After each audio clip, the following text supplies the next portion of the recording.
तो आशीर्वाद है, बणी को भी मिलेगा, वो कौन मिलेगा? एक एक फोन मिलागे जब भी टाइम लागे 5 तारीख तक एक बार बैठे जागे मेरी मदद भी कर दो, मैं भी जीतूंगा और ध्यान तो जरूर जिताऊंगा और जो फैसलों थे करूंगा अपने फैसले पर आगे बढ़ाऊंगा। बहुत बहुत धन्यवाद। जय हिंद, जय भारत, जय चौधरी देवी।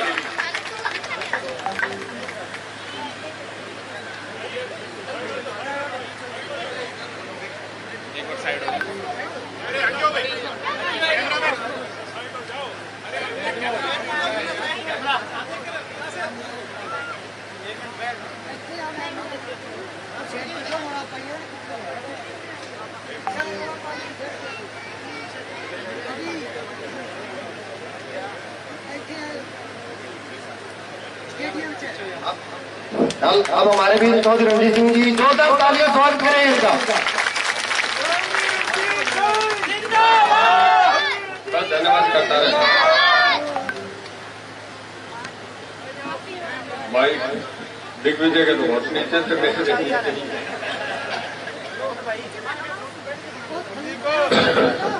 मेरा बहुत रंजीत, मेरा प्यारा पोता दिग्विजय सिंह अभी आपके बीच में अपने विचारों से बोल रहा था।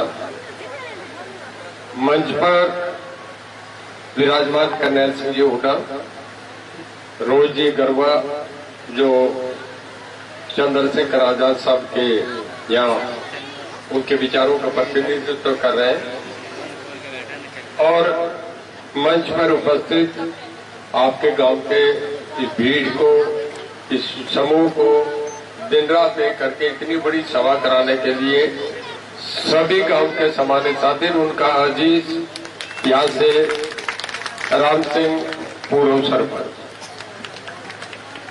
माइक हाथ में ठीक रहेगा जी, एक तो ठीक है। ये जमा नीचे भी कौन बोली। मैं 2-4 बात आपसे करूंगा जी।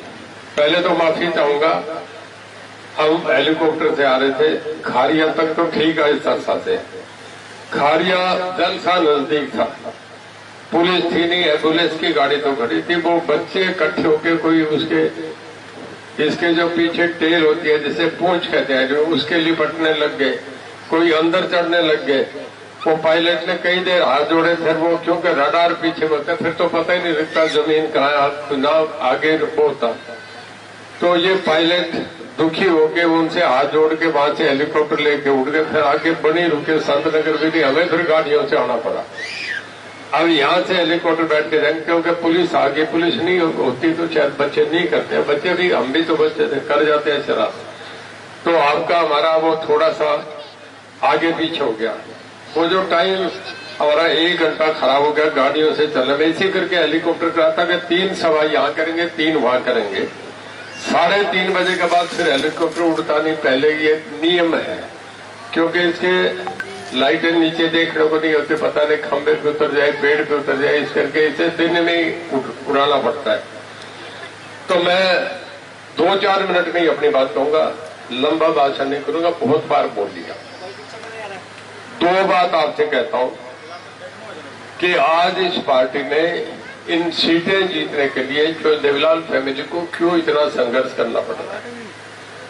कभी जो देवीलाल का ये काम था कि सीकर जाके खड़े हो गए जो देवीलाल बन जाते, रोहतक जाके जो देवीलाल बन जाते, सोनीपत जाके बनते तो हो जाते थे, और दुष्यंत को उचाना लड़ाया तो जिता दिया, अजय को नौर लड़ाया तो जिता दिया, जीतराम को मलारामपुर लड़ाया तो जिता दिया। और आज 3 पीढ़ी आपका अब है, और अभी अर्जुन चौटाला और ओम प्रकाश जी चौटाला को रथ में बैठ के गांव में आके वोट मांगने पड़े, तो देखो हमारा लेवल कहां से कहां गया। गलत तो नहीं करा। देखिए, जो देवीलाल चौटाला में बैठ के ये तय करते थे, बनेर खारिया में बैठ के ये तय करते थे कि देश का प्रधानमंत्री कौन बने। जो देवीलाल यहां बैठ के तय करते थे कि उत्तर प्रदेश का लखनऊ में मुख्यमंत्री कौन बने, और पटना में बिहार का मुख्यमंत्री कौन बने, राजस्थान का मुख्यमंत्री कौन बने, ये जो देवीलाल तय करते थे।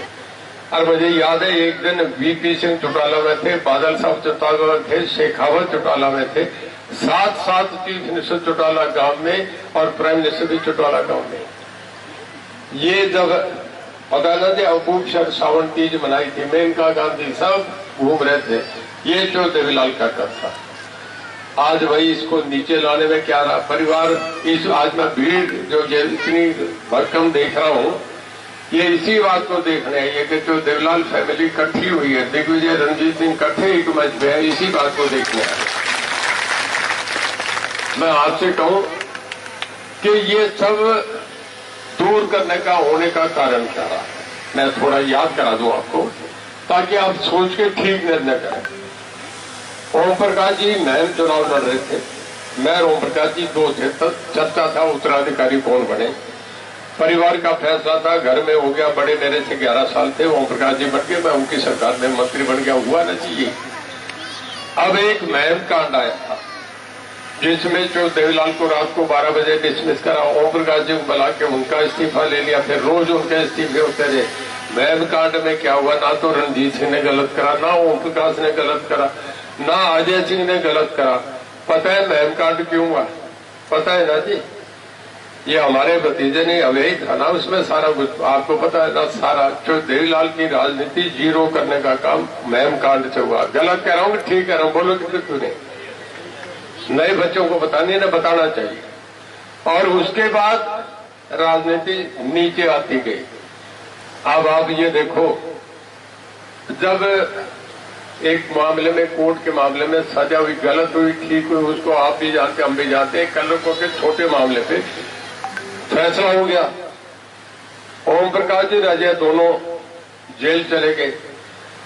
31 एमएलए छोड़ के गए थे, 31 एमएलए, और सबको ये कांग्रेस तो 18 पे थी। और जब वापस आए जेल से छोड़ के चुनाव हुआ तो एक एमएलए मिला केवल एक। भाई कौन जिम्मेदार थी? वो तो दोनों, अजय और ओम प्रकाश जी तो दोनों अंदर थे। उस इनेलो को यहां ले आए, आज उस इनेलो को जीरो कर दिया। उस इनेलो को कारण क्या है? मेरे से पहले दिग्विजय ठीक कह रहा था कि पूछते थे कि मूड कैसा है। भाई प्रजातंत्र में 5 साल के बाद वोट पड़ता है, बहुत बड़ा वोट होता है। इस वोट के लिए महीनों महीनों हम जान लगा रहे हैं, आप भी जलसे कर रहे हैं, सफाई कर रहे हैं, दबाव भी पड़ रहा है, सब बातें झेल रहे हो, सब रिश्तेदारियों का दबाव पड़ता है। ये वोट यूं फेंकने का नहीं होता। आदमी आजादी के लिए वोट देता है, अपनी स्वतंत्रता के लिए वोट देता है। तुम गुलामी का वोट दोगे क्या? आपको पता नहीं कि कैसा आपसे बता हुआ, कहीं है ही नहीं। हम वो तो बीजेपी के साथ है। जो देवीलाल सारी उम्र लड़ाई करी थी, आपको याद है, कालवाना में, ढुडियाड़ी में, पत्ती राठावास में, ये जितने गांव थे, इवन चौटाला गांव में जो देवीलाल ने मालगुजारों के खिलाफ लड़ाई लड़ी, किसानों की लड़ाई लड़ी, मुजारों के लिए लड़ते थे। ये ठीक कह रहा जी। और अपनी जमीन भी दिग्विजय कह रहा था, जाके बयान दे दिए थे जो सावरा में, जो देवीलाल ने के सरप्लस में हमारी जमीन, जो मुजारे वो बैठे, हम बयान देते हैं, हमें जो पैसा मिलता दे लो। और आपका खजानचियों की, सेठ नंदलाल की जमीन थी, सुल्तानपुरिया, नानवाड़ा, मंगालिया, इन गांवों में सारी जो सेठों की जमीन थी, उसके लिए उनका आज भी कब्जा दिलाने का, उन्हें मनुष्य बनाने का काम क्यों देवीलाल ने करा।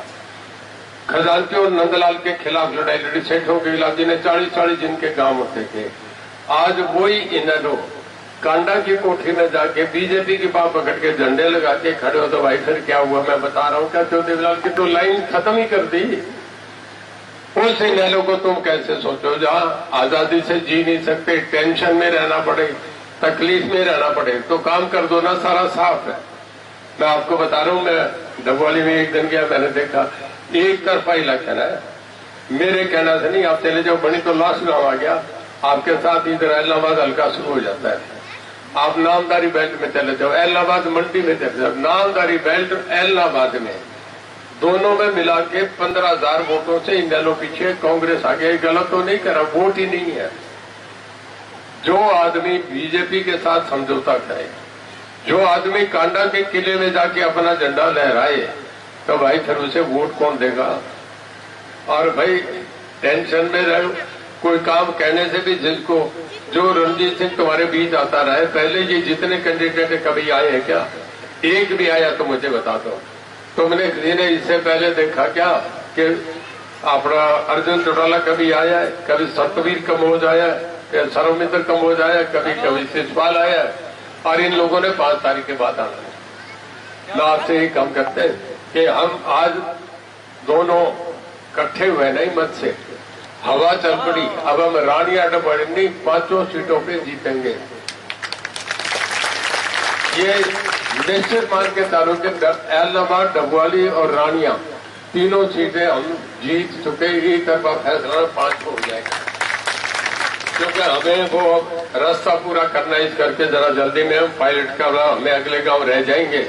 तो मैं आपसे एक ही अपील कर रहा हूं कि 5 तारीख को गन्ना किसान पे मोहर लगा के कामयाब करना, और डबवाली में भी जहां आपका जहां जो संबंध है, जिसकी रिश्तेदारी है, आप भी फोन ये कह के कि दिग्विजय सिंह के निशान पे, चाबी के निशान पे मोहर लगा के वहां से दिग्विजय को बनाए, यहाँ से मुझे बनाए।